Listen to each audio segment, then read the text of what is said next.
Good morning guys, happy Tuesday morning. So, papasok na ulit. Ito lang ang look ko everyday. This is my everyday look.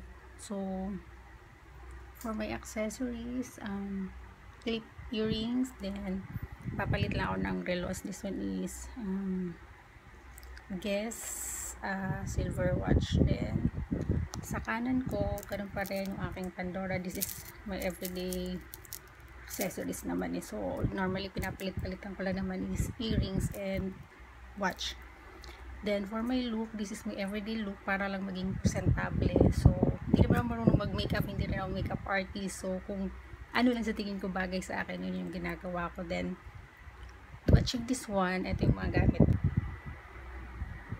So, ayan, sa harapan ko may isang mirror lang ako. Round mirror, tapos ito yung mga ginagamit ko. So, for my powder, itong Cyber Colors. Then, para takpan yung mga pimple mark ko. Kasi minsan, pag magkakaroon ako yun, ang dami. So, ito. Cyber Color, then also concealer. Then, for my cheeks, ito yung tinta, Too Cool Art Class. So, yun. Then, for my eyebrow, this one. Designing eyebrow pencil from Face Shop number 3. Okay, yun yung mag-focus. Number 3. Then for my lips, itong Tarte. I don't know how to read it kasi I'm not a makeup artist. Then this one for my eyelashes, Silky Big Eye Collagen Waterproof Mascara. Then I have also this e.l.f. Clear Mascara, but this one ubos na kasi. So normally ginagawa ko, ginagamit ko muna tong Silky Girl, then yung binabrush ko nito kasi mas maganda yung brush nito. And for my hair, itong Dove Oil Care kasi nasira na yung hair ko kakapa-treatment. So, kalalagyan ko ulit nito kaya. Then for my OOTD, ayan, simpleng gray blouse lang. Then pants. Tapos, papalitan ko lang yung bag ko kasi kahapon dala ko brown. So, ngayon since gray na, magapalit lang ng black. So, yun muna guys, pasok na ako.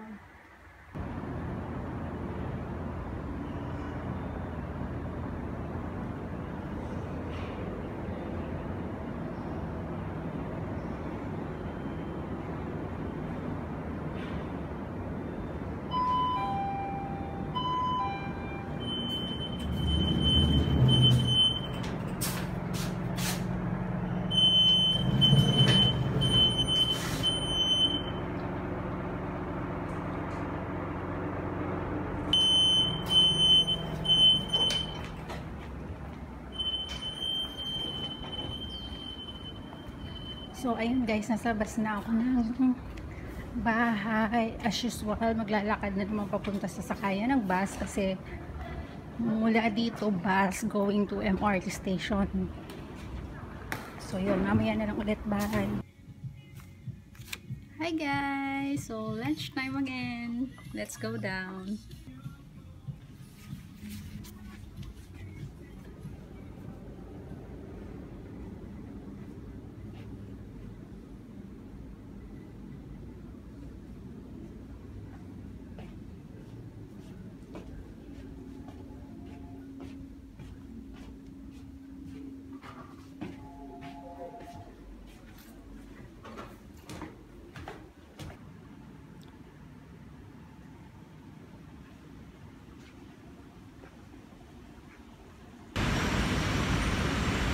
Ano na naman kakainin ko, hindi ko alam. Paulit-ulit na rin kami, minsan nakakasawa na rin. And hindi ako makapag-film doon kasi bawal mag-video or mag-picture. So yun, mamaya na lang. So I end up with fried noodles and orange juice.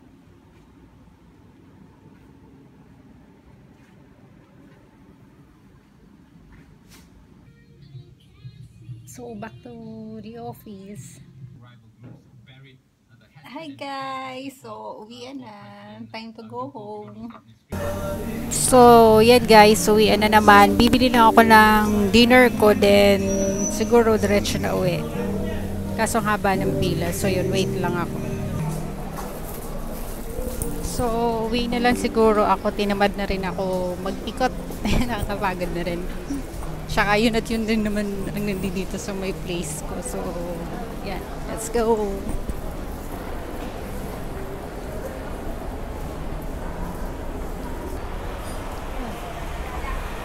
Yan ang dinadaanan ko. Kanilang footbridge. Yun. See?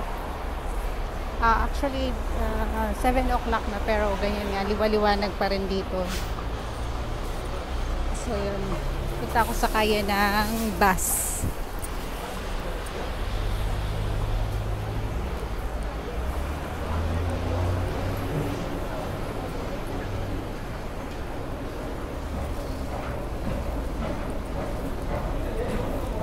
Yan, see, liwaliwanag dito. Kaya minsan kahit nag-OT ka na yan, parang di ka pa rin pagod. Kasi paglabas mo, parang liwaliwanag. Unlike sa atin, di ba madilim na. So ito kanila bus stop. Dami nag-aantay din. Yan guys, another footbridge.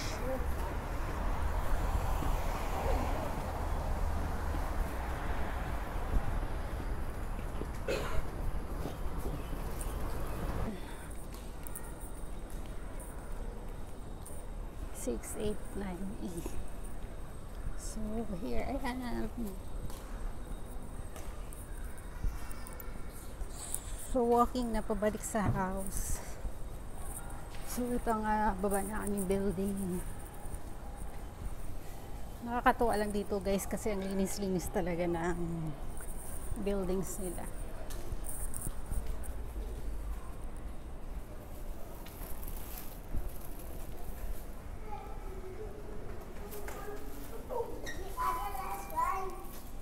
Pabalik na ng unit ko.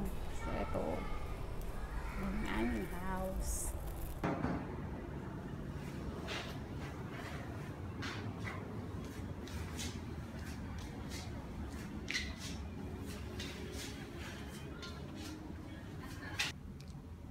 So yan, itong aking room. Pagpasok mo yan, makikita mo.